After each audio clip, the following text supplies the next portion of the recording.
Nous sommes le 5 juillet 1984. Au stade San Paolo de Naples, l'ange du football vient se présenter devant plus de 75 000 personnes. Il est en effet une recrue inespérée pour le club.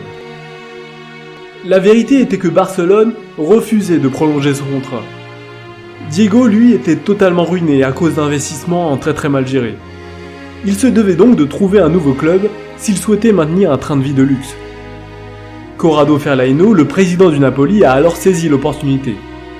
Pourtant, les négociations étaient à l'avantage de Barcelone, car les clubs italiens n'avaient à l'époque que jusqu'au 30 juin 20h pour finaliser leur transfert. Finalement, un accord sera trouvé pour environ 13,5 millions de lire, soit un peu plus que les 7 millions de dollars qu'avait dû débourser Barcelone. Diego a même accepté de baisser son salaire de quasiment la moitié, passant de 500 à 300 000 dollars par mois. Les négociations enfin terminées, l'Argentin va pouvoir enfin découvrir son nouveau cadre de vie dans une des cités les plus passionnantes et passionnées d'Italie.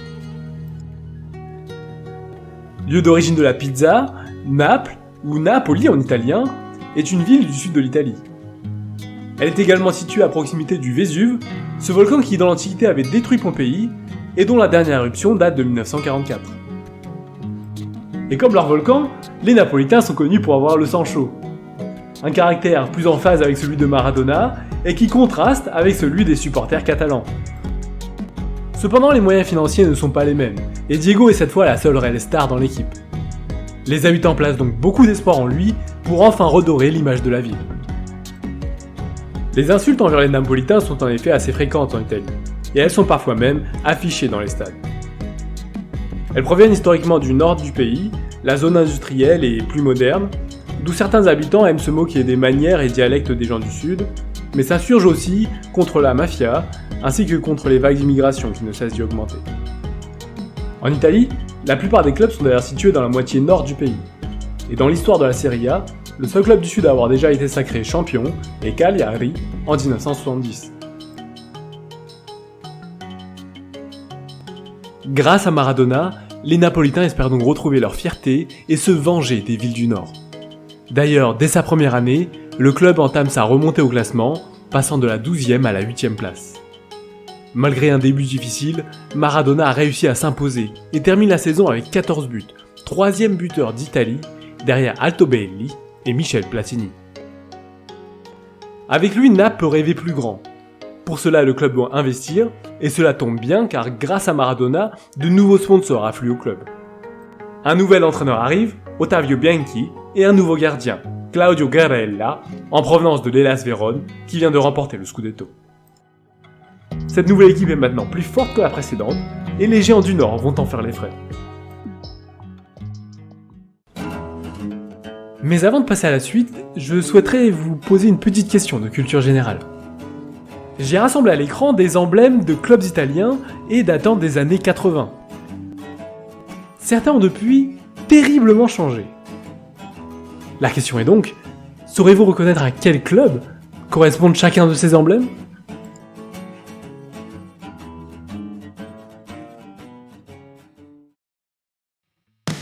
Le 3 novembre 1985, Naples reçoit à domicile la Juventus pour un match qui restera dans l'histoire. Il reste 20 minutes de jeu, Maradona reçoit le ballon au milieu de terrain. Un joueur vient le tacler mais il garde la maîtrise du ballon. L'Argentin continue sa percée vers la défense turinoise. Il contourne un premier défenseur, fixe un deuxième, puis le passe également. Il va entrer dans la surface mais est finalement fauché par un tacle de Luciano Favero. Fait rarissime dans le football, l'arbitre va alors accorder un coup franc indirect dans la surface de réparation. Se pose alors la question de comment faire. Comment réussir à marquer lorsque la cage est si proche, mais que le mur est situé à moins de 5 mètres ?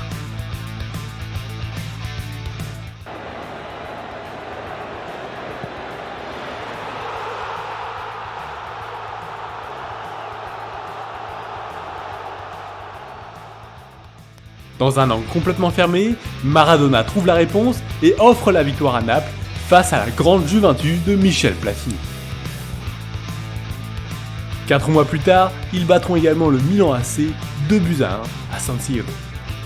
La prise de force est donc confirmée et à la fin de la saison, le Napoli termine cette fois à la 3e place. Le jeu de Maradona a également changé. Alors qu'à Barcelone, il multipliait les courses et les dribbles ballon au pied, il développe en Italie un plus grand sens du placement et de la vision du jeu, plus utile face à des défenses regroupées et mieux organisées. Grâce aussi au travail défensif et de récupération de ses partenaires, il peut alors mieux économiser son énergie et marquer de plus en plus de buts, tel un vrai renard des surfaces. La saison 86-87 est maintenant sur le point de débuter, et l'équipe se voit renforcée par l'arrivée de nouveaux joueurs, tels que l'attaquant Andrea Cannavale. Les Napolitains vont alors réaliser une saison exceptionnelle, parvenant notamment à battre le Milan AC, la Juventus par 2 fois et à ne concéder que 3 défaites au total. Conséquence, à 2 journées de la fin, Naples est en tête du classement à 3 points devant l'Inter Milan. La lutte finale pour le titre se décidera donc entre ces deux clubs. Finalement, l'Inter tombe face à l'Atalanta dans le match qu'il ne fallait pas perdre.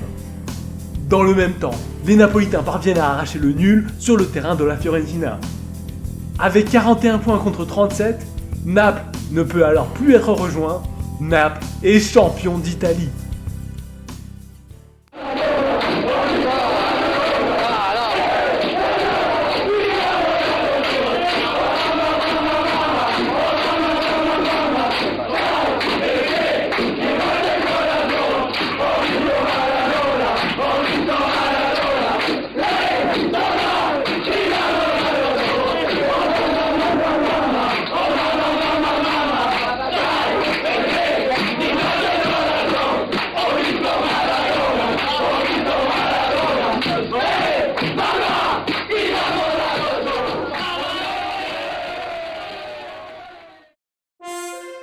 Cette fois, ça y est, le miracle s'est enfin réalisé. Des milliers de personnes se sont déplacées pour assister au sacre de leur équipe et pour exprimer leur amour de leur couleur et de leur club de toujours. Autour de la pelouse, les joueurs entament un tour d'honneur et se prennent dans les bras, ivres de bonheur suite à l'incroyable exploit qu'ils ont réalisé. Des milliers de personnes défilent dans les rues pour célébrer la victoire, pour exprimer leur fierté d'être napolitains et d'avoir vu des joueurs de leur club triompher et les représenter dans tout le pays. Pendant toute la nuit et jusqu'à l'aube, les habitants défilent dans les rues, fous de joie et dans une communion d'une intensité comme seul le football s'est en procuré.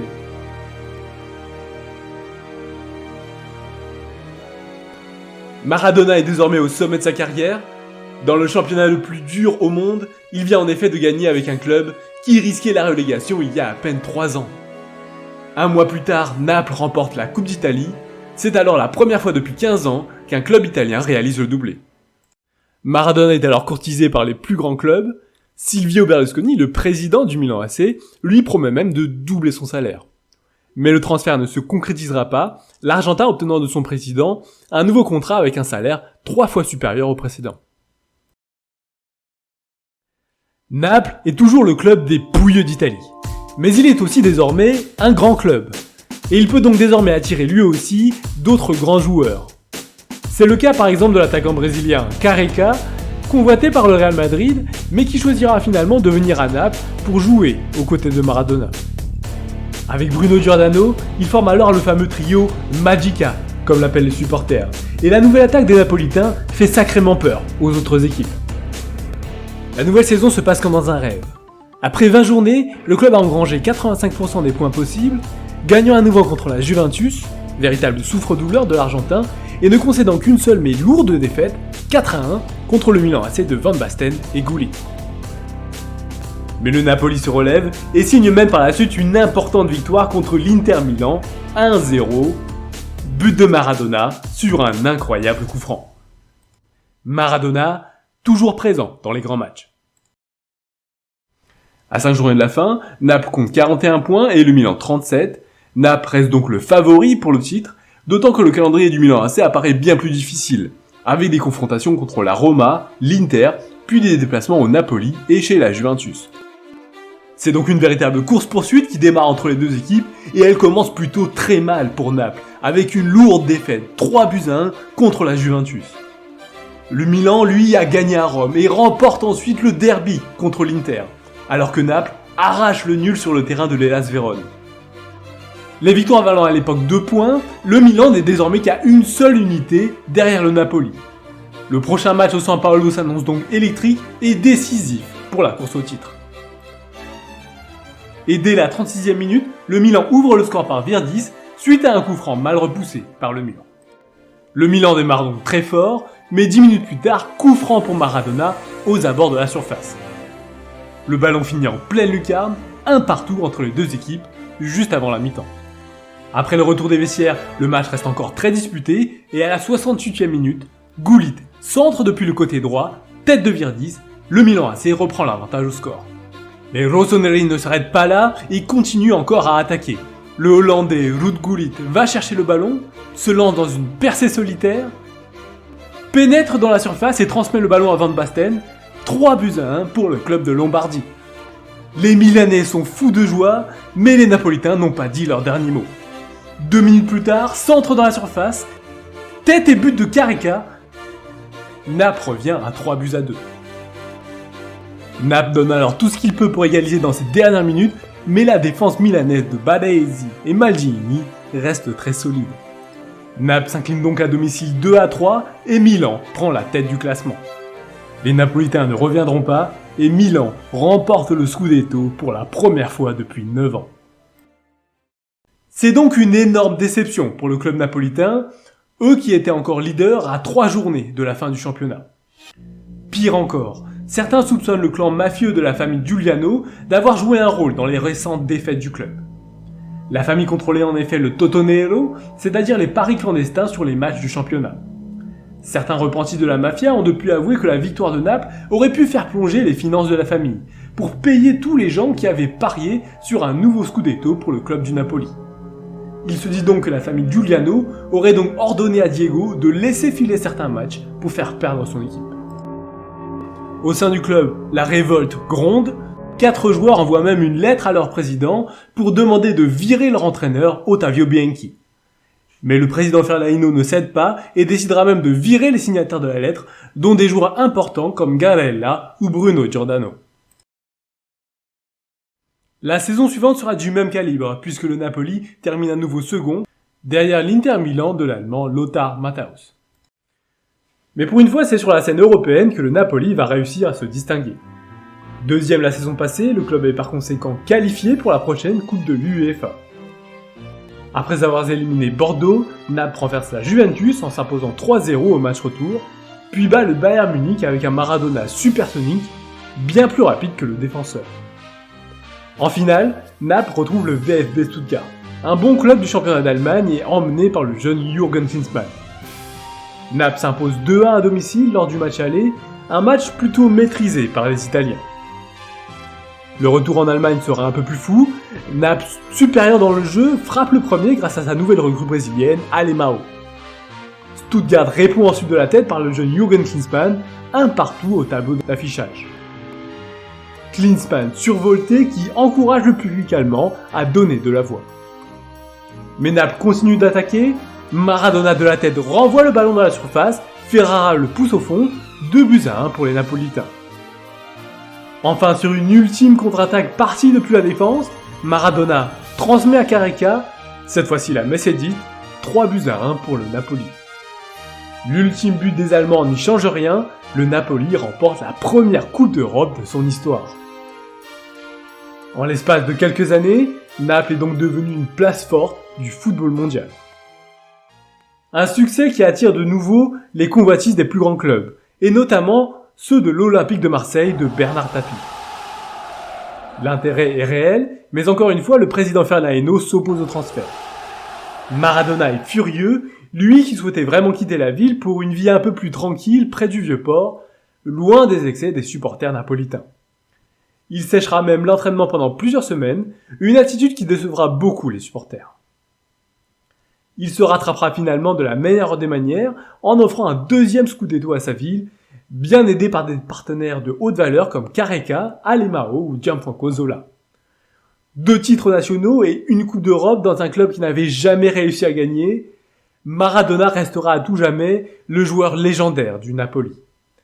Mais les succès en club ne suffisent pas pour espérer devenir le meilleur joueur de la planète.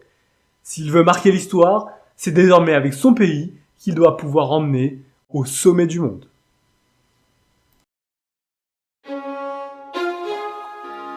Merci à vous d'avoir regardé cette nouvelle vidéo, ce deuxième épisode consacré à la vie de Maradona. Si vous avez apprécié, n'hésitez pas à mettre un like et à me l'indiquer dans les commentaires. Le prochain épisode est en préparation et il traitera évidemment de l'épopée de Maradona avec l'équipe d'Argentine lors du mondial de 1986. Pour ne pas la manquer, cliquez sur la cloche pour vous abonner et être notifié dès l'apparition de la prochaine vidéo. Ainsi s'achève cet épisode, il ne me reste plus qu'à vous dire à bientôt et de vous souhaiter une excellente journée.